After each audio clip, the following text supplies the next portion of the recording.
Halo adik-adik, jumpa lagi masih dengan kakak pada pembelajaran materi biologi SMA. Adik-adik, kita akan membahas tentang trakea atau tenggorokan adik-adik.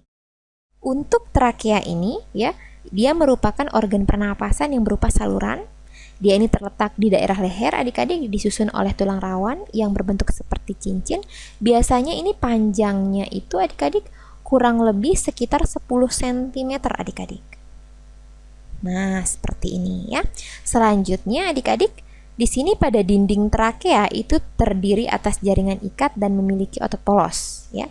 Jadi pada dindingnya ya, kita dapat menemukan adanya jaringan ikat ya.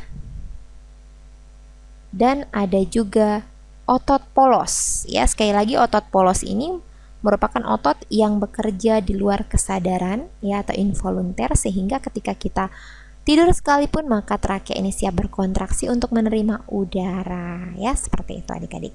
Selanjutnya ya, pada bagian tengah itu terdapat bulu-bulu halus nih. Jadi di bagian tengahnya adik-adik, ternyata di sini terdapat bulu-bulu halus. Nah, kira-kira untuk apa nih bulu-bulu halus ini? Ternyata bulu-bulu halus ini adik-adik itu digunakan untuk mengeluarkan debu atau kotoran adik-adik, seperti itu ya. Jadi itu fungsi dari bulu-bulu halus pada bagian tengah trakea atau tenggorokan adik-adik ya. Selanjutnya nanti trakea ini ternyata bisa bercabang adik-adik. Trakea ini dapat bercabang menjadi bronkus ya, di mana kalau pada bagian kiri namanya bronkus kiri ya. Kalau pada bagian kanan tentunya namanya adalah bronkus kanan adik-adik, seperti itu. Nah, seperti ini ya. Itu tentang trakea ya.